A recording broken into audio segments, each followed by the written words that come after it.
peso da luz e as nossas anomias individuais e sociais. Hoje o tema nosso é semear e colher. Até que ponto nós compreendemos de fato o que vem a ser semear e colher? Como é que isso influencia o meu cotidiano? Se é que influencia o meu cotidiano? A gente vai tentar discutir e entender isso um pouco mais hoje, com uma profundidade talvez um pouquinho maior. Espero que a gente consiga contribuir, porque é um assunto complexo e que permeia de uma maneira indireta todos os outros assuntos que a gente vem conversando.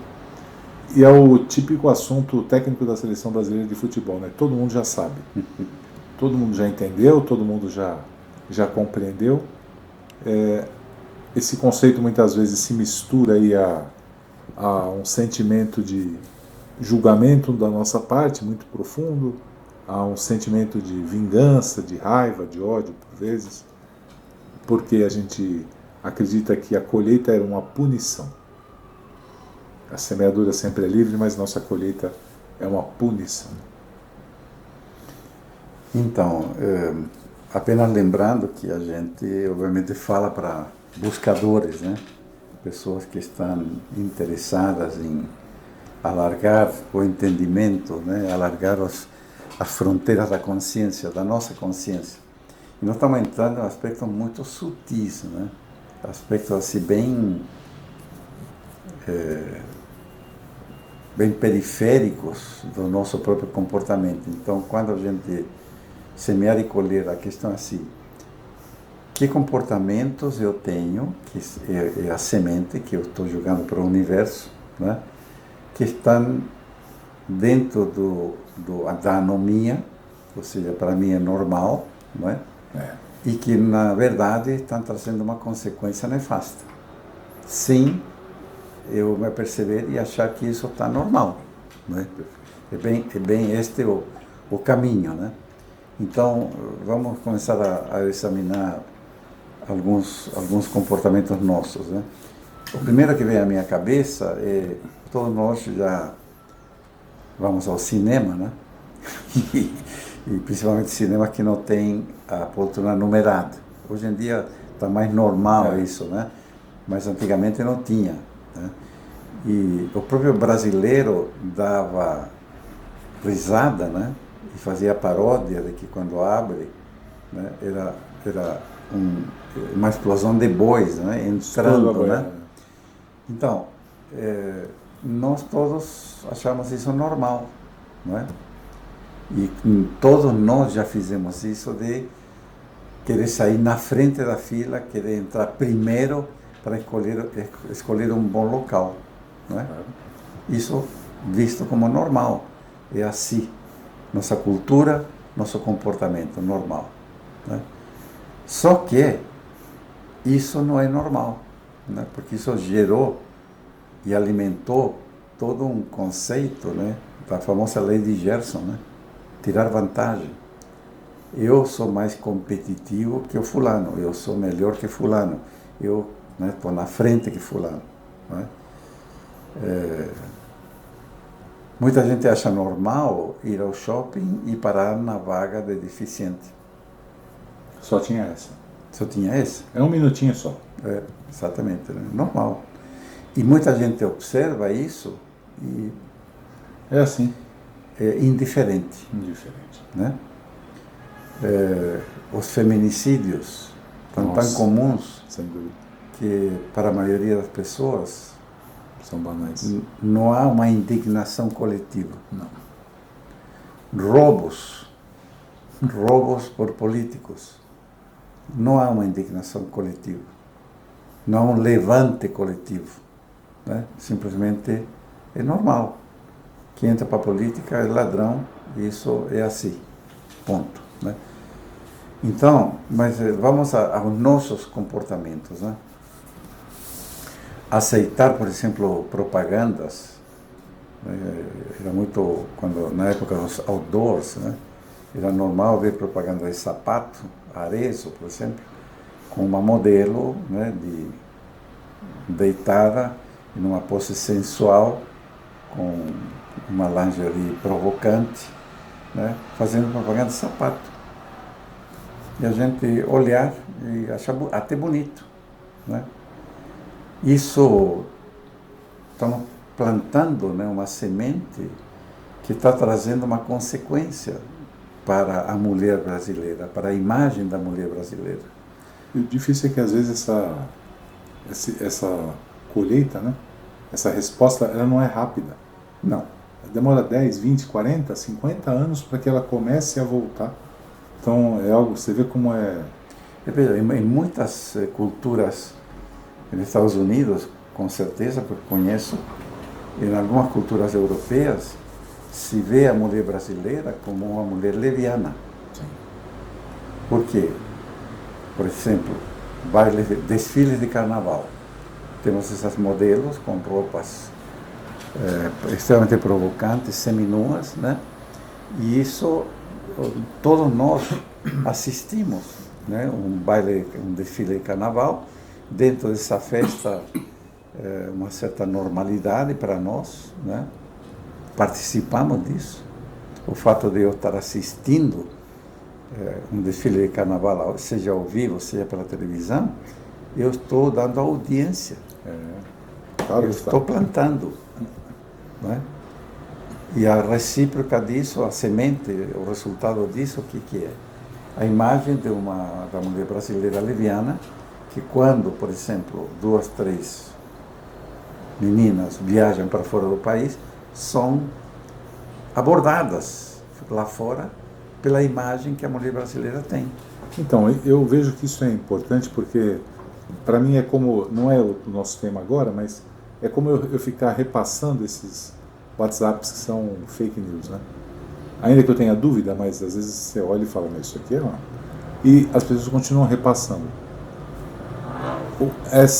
A ideia da semeadura e do plantio, ela é importante porque, primeiro, ela fala de uma extensão de tempo que não é necessariamente perceptível, não necessariamente, que é longa, mas algo que para mim é importante é, eu não sou responsável por isso.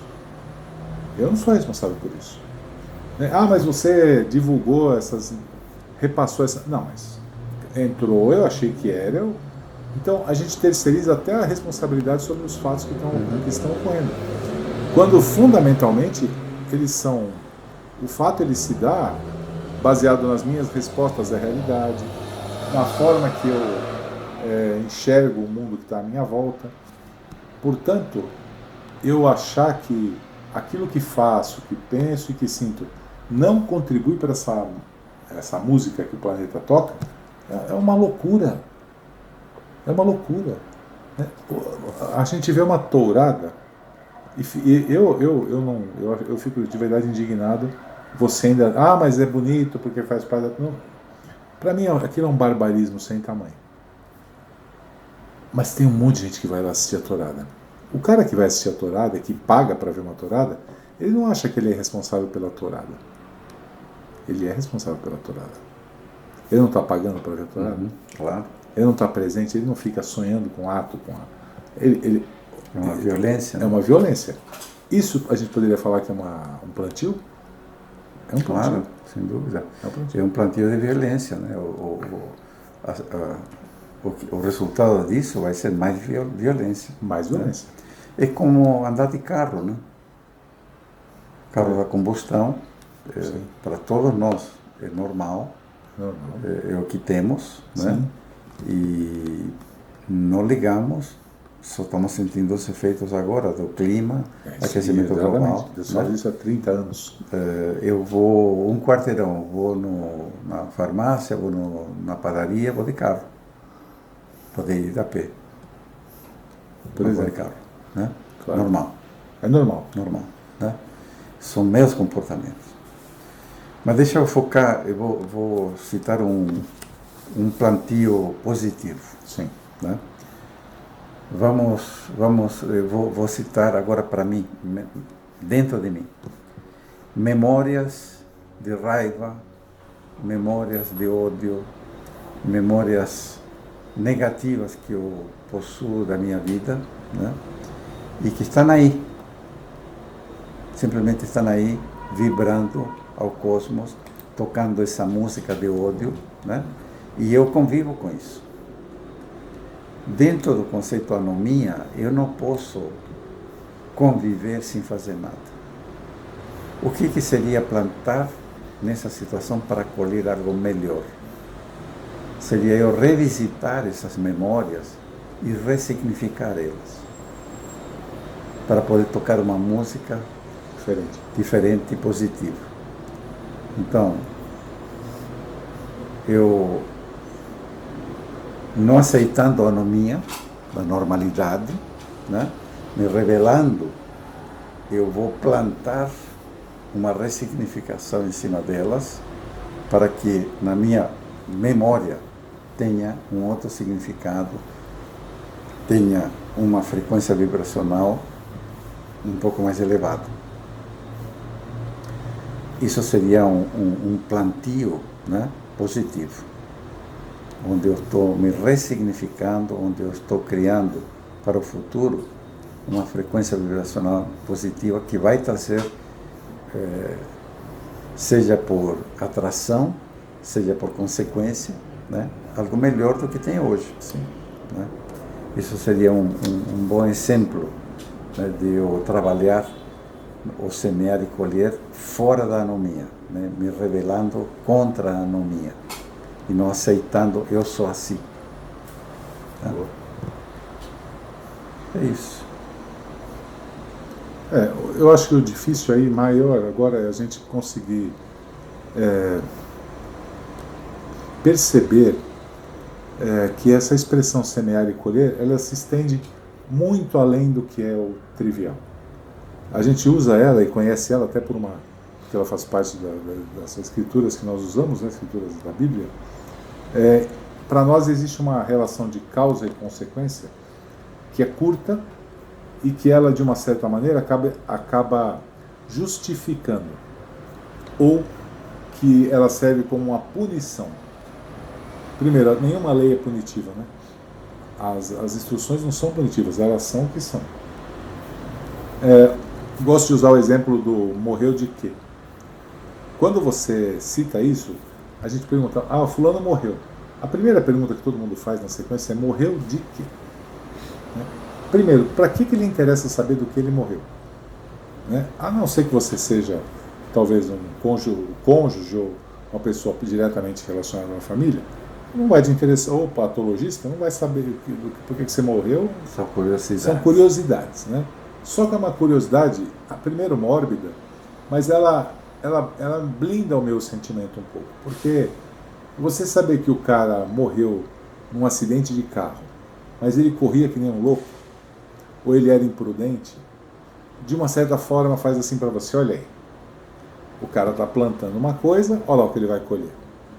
Eu diria que, em certa medida, esse raciocínio não está errado, porque a gente enxerga isso de maneira cotidiana, né? O camarada que está acostumado a ter um comportamento X, provavelmente vai ter como resposta àquele comportamento uma reação a ele, ou uma colheita com relação a ele.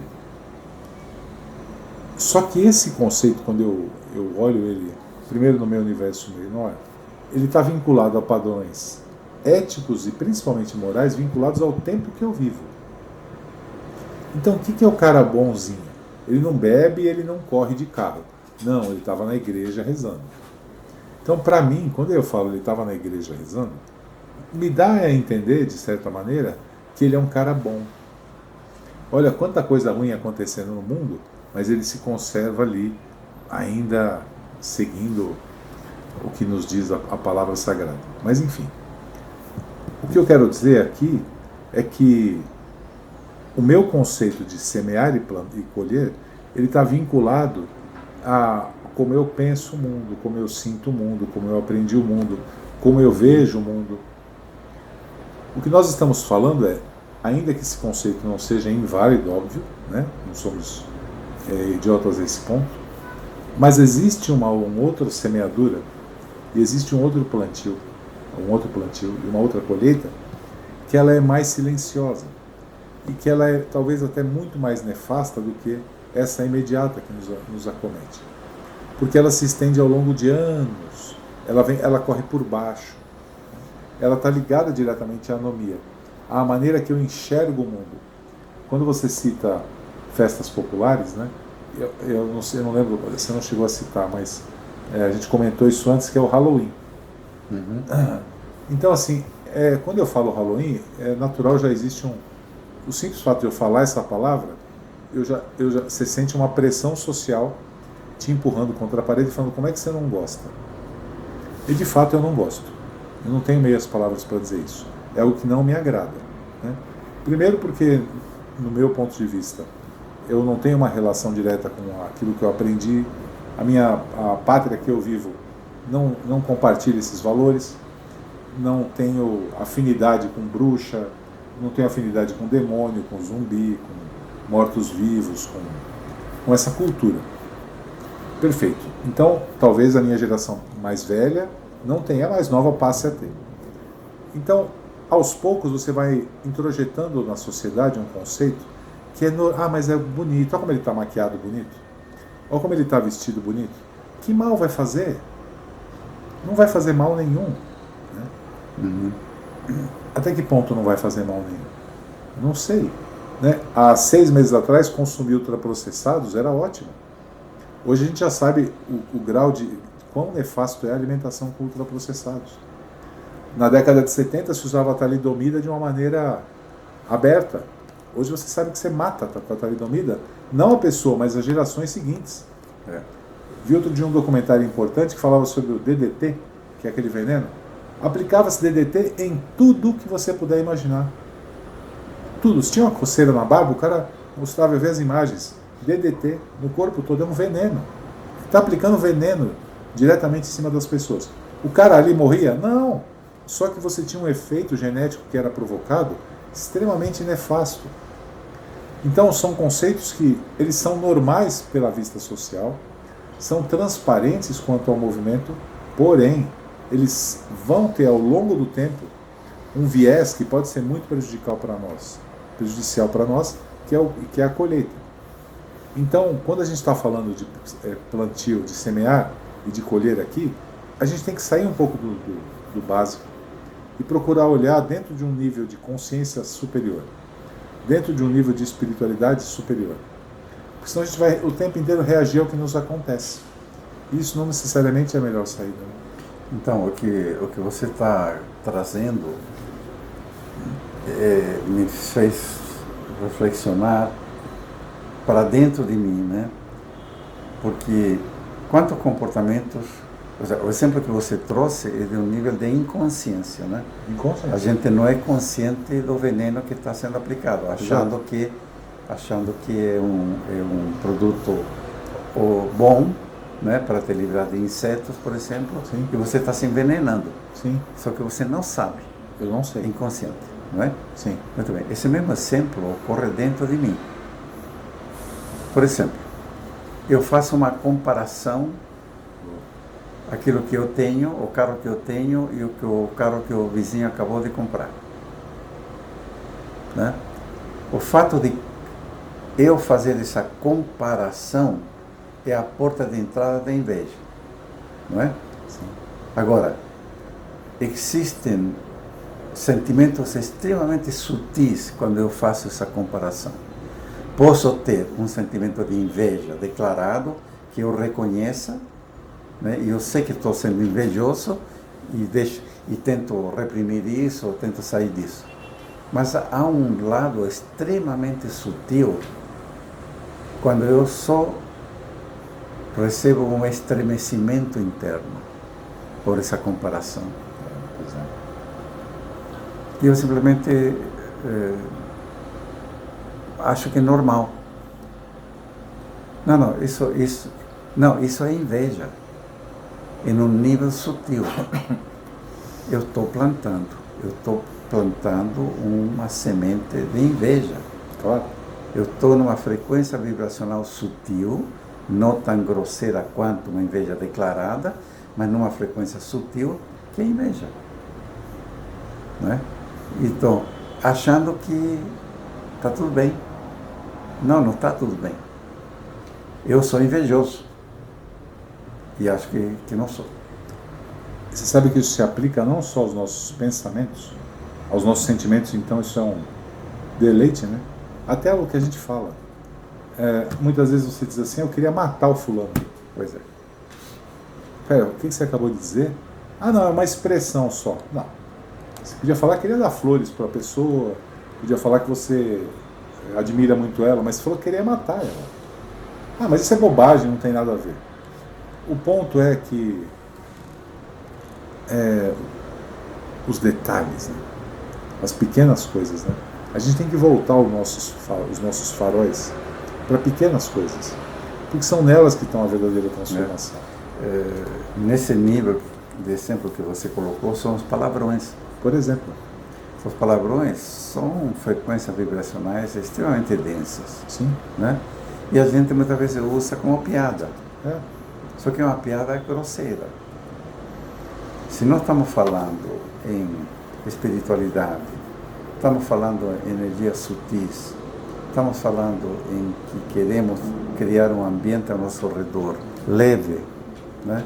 Mesmo na brincadeira, um palavrão está trazendo uma energia negativa, né? Mas eu acho que é normal, né? Então, assim, é uma normose dentro do semear e colher, né?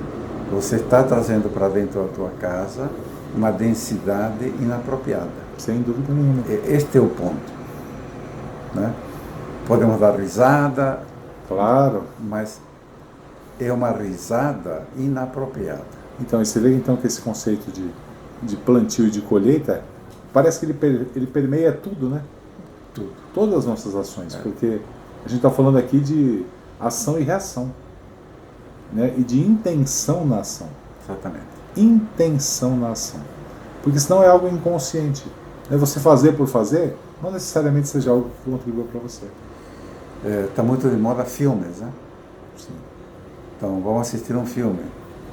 Então, eu pego um filme de violência extrema, onde o cara é estripado, sim, quartejado, etc, etc. E eu estou assistindo normal. Que energia estou trazendo para dentro de casa? Estou trazendo imagens, estou trazendo sons, estou trazendo dor. E eu estou me divertindo. Então, eu estou plantando dentro da minha casa. Quantas televisões temos no quarto? Estou assistindo esse filme onde eu durmo. Que energia estou trazendo à minha volta? Aí tem uma noite mal dormida. O que você está atraindo para você, né? Então, veja, são níveis de consciência que nós estamos trazendo extremamente sutis. Né? Claro. Porque quem não é um buscador poderia dizer, mas esse cara é tudo maluco, né? Desse jeito não faço nada, desse jeito não vivo, né? Aí vem, depende como você queira viver, né? Pois é. O que você quer plantar? O que você quer colher? Todo comportamento nosso, toda ação nossa é uma semeadura. Estou semeando. Não é? Quanto mais próximo aqui a gente está da terra, da matéria, mais sujo de lama você fica, né? Exatamente. Não tem como, né? Isso é uma questão óbvia, né? Porque você está lidando com uma energia mais densa. Então, da mesma maneira que se você trouxer para... É uma questão de raciocínio básico. Se eu ficar alimentando isso de filmes de violência extrema, cultura de violência extrema, eu vou colecionar facas, né? Então eu crio toda uma cultura. Quem é que me acompanha? Então, e como é que o contrário disso? Né? Se eu tento cultivar um ambiente saudável, se eu tenho uma prática espiritual saudável dentro da minha casa, uma prática humana saudável dentro da minha casa, quem é que eu estou atraindo? Uhum. Então, ninguém é vítima aqui. Nós não somos vítimas. Não. Nós somos os agentes da nossa vida. Exato. Né? Porque a impressão que dá é assim, eu já vi tanta... Tem alguém comigo aqui, né? Está sentindo... Pelo amor de Deus, né? Quem é você? Veja, dentro desse nível de exemplo, tem tantos exemplos, né? Não, isso... Bebida alcoólica em festa de criança, por exemplo. Sim. Excesso de bebida alcoólica no aniversário, mesmo de adultos. Né? Sim, Eu estou atraindo para dentro de casa o quê? O que você está atraindo? Né? Eu estou exacerbando vícios, né? O fumar. Ainda bem que hoje em dia o fumar já coletivamente é visto como algo inapropriado, né? Mas até poucos anos atrás era normal o sujeito fumar dentro de casa. Né? Você está atraindo o quê? Vibração, né? Então, o conceito de anomia dentro do semear e colher é extremamente sutil. Então, alerta a nós mesmos. Né? Alerta a nós mesmos.